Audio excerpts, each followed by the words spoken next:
For what purpose does the gentlewoman from California seek recognition? Madam Speaker, I ask unanimous consent to address the House for 1 minute. Without objection, the gentlewoman is recognized for 1 minute. Thank you, Madam Speaker.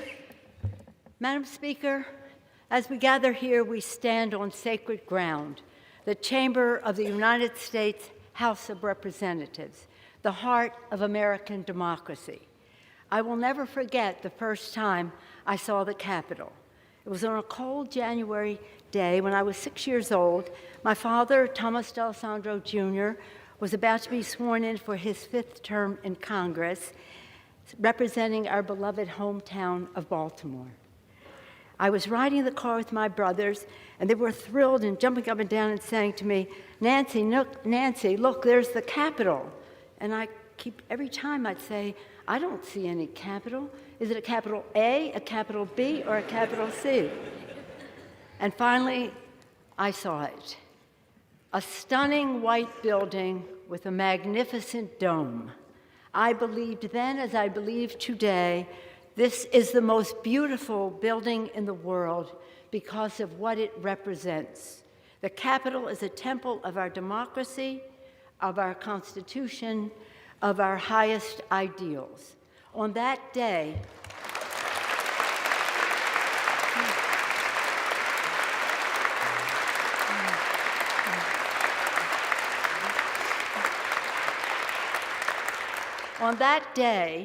I stood with my father on this floor as he took a sacred oath to support and defend the Constitution of the United States against all enemies, foreign and domestic. All of us who have served in this House have taken the hallowed oath of office, and it is the oath that stitches us together in a long and storied heritage. Colleagues who served before us are all our colleagues. Colleagues like Abraham Lincoln, Daniel Webster, Shirley Chisholm, Patsy Mink, and our beloved John Lewis. Personally, it binds me as a colleague to my father, a proud New Deal congressman and one of the earliest Italian Americans to serve in the Congress. And this is an oath we are duty-bound to keep, and it links us with the highest aspirations of the ages. In this room, our colleagues across history have abolished slavery, granted women the right to vote, established Social Security and Medicare, offered a hand to the weak, care to the sick, education to the young, and hope to the many. Indeed, it is here, under the gaze of our patriarch, George Washington, in the People's House, that we have done the people's work. My colleagues, I stand before you as Speaker of the House, as a wife, a mother, a grandmother, a devout Catholic, a proud Democrat, and a patriotic American, a citizen of the greatest republic in the history of the world.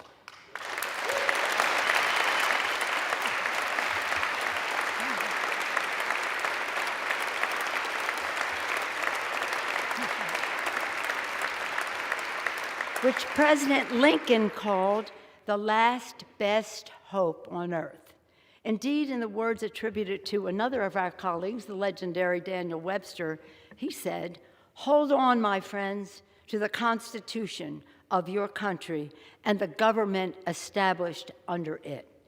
Miracles do not cluster.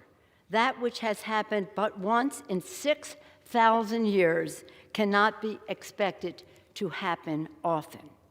Indeed, American democracy is majestic, but it is fragile.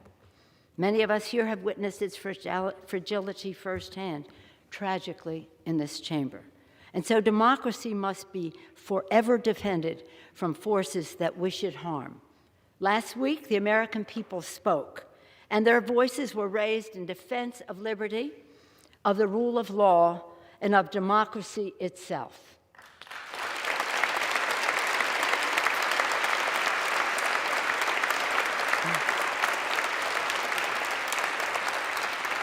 With these elections, the people stood in the breach and repelled the assault on democracy. They resoundingly rejected violence and insurrection and in doing so, gave proof through the night that our flag was still there.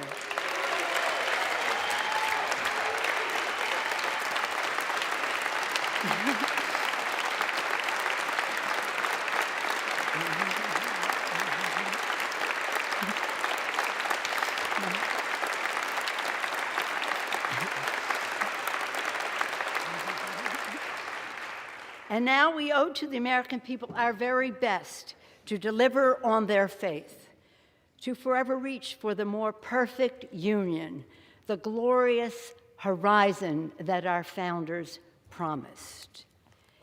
The questions before this Congress and in this moment are urgent. Questions about the ideals that this House is charged by the Constitution to preserve and protect. Establish justice, ensure domestic tranquility, provide for the common defense, promote the general welfare, and secure the blessings of liberty to ourselves and our posterity. Our posterity, our children. Babies born today will live into the next century, and our decisions will determine their future for generations to come. While we will have our disagreements on policy, we must remain fully committed to our shared fundamental mission, to hold strong to our most treasured democratic ideals, to cherish the spark of divinity in each and every one of us, and to always put our country first. In their infinite wisdom, our founders gave us their guidance, e pluribus unum, from many one. They could not have imagined how large our country would become or how different we would be from one another. But they knew we had to be united as one. We the people, one country, one destiny. It has been with great pride in my 35 years in the House I have seen this body grow more reflective of our great nation, our beautiful nation.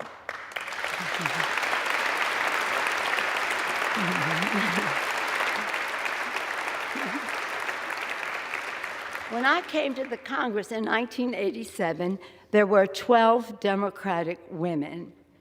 Now there are over 90, and we want more.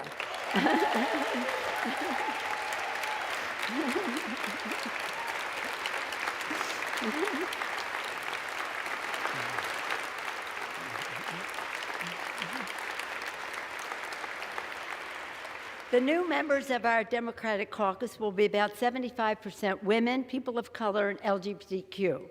And we have brought more voices to the decision-making table. When I entered leadership in 2002, there were 8 of us. Today, there are 17 members of the leadership. When I first came to the floor at 6 years old, never would I have thought that someday I would go from homemaker to House Speaker. In fact, I never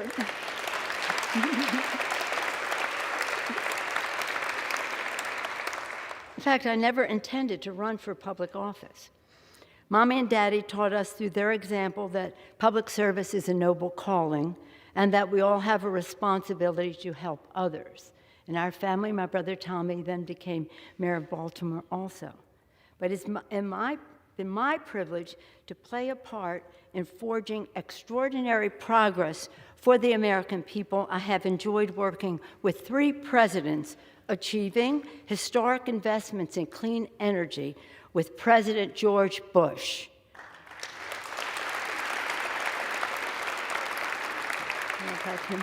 Transformative health care reform with President Barack Obama.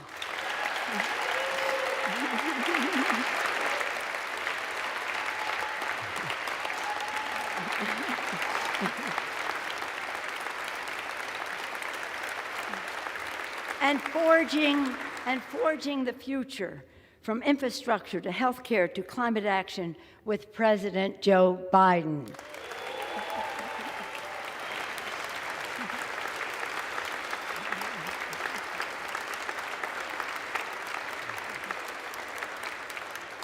Now we must move boldly into the future, grounded by the principles that have propelled us this far and open to fresh possibilities for the future.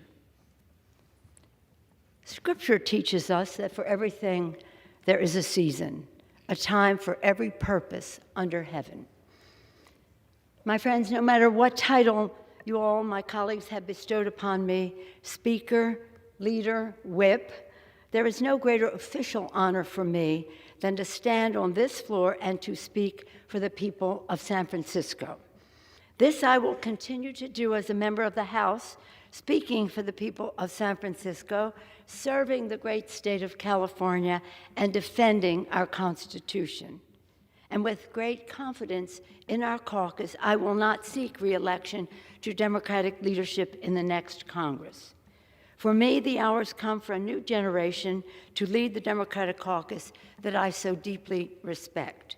And I'm grateful that so many are ready and willing to shoulder this awesome responsibility. Madam Speaker, standing here today, I'm endlessly grateful for all of life's blessings, for my Democratic colleagues whose courage and commitment with the support of your families have made many of these accomplishments possible. In fact, could not have been done without you. For my dear husband, Paul, who has been my beloved partner in life and my pillar of support, thank you. We're all grateful for all the prayers and well wishes as he continues his recovery. Thank you so much.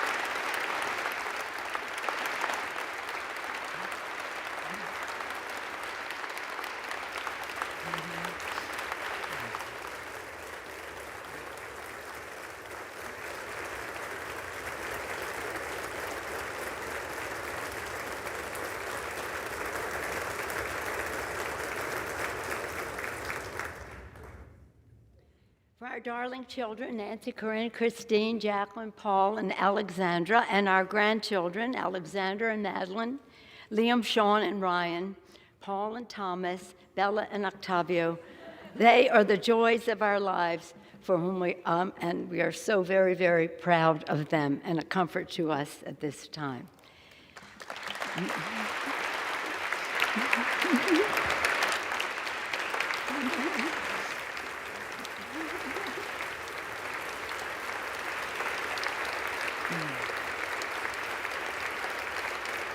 And for my brilliant, dedicated, and patriotic staff, under the leadership of Terry McCullough, working together, the finest group of public servants the House has ever known. Thank you all so much.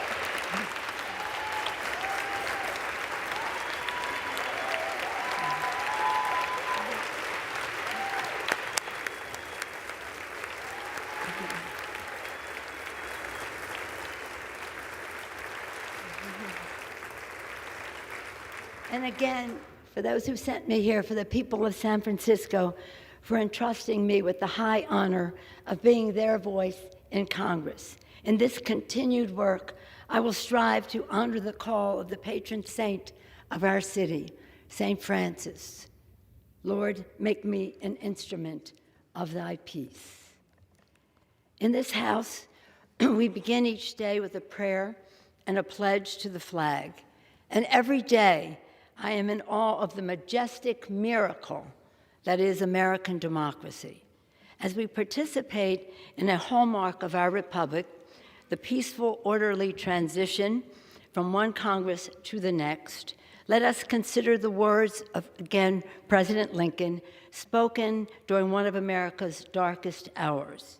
He called upon us to come together, to swell the chorus of the Union, when once again touched, as surely they will be, by the better angels of our nature. That again is the task at hand. A new day is dawning on the horizon, and I look forward, always forward, to the unfolding story of our nation, a story of light and love, of patriotism and progress, of many becoming one, and always an unfinished mission to make the dreams of today the reality of tomorrow. Thank you all. May God bless you and your families, and may God continue to bless our veterans and the United States of America. Thank you all so much.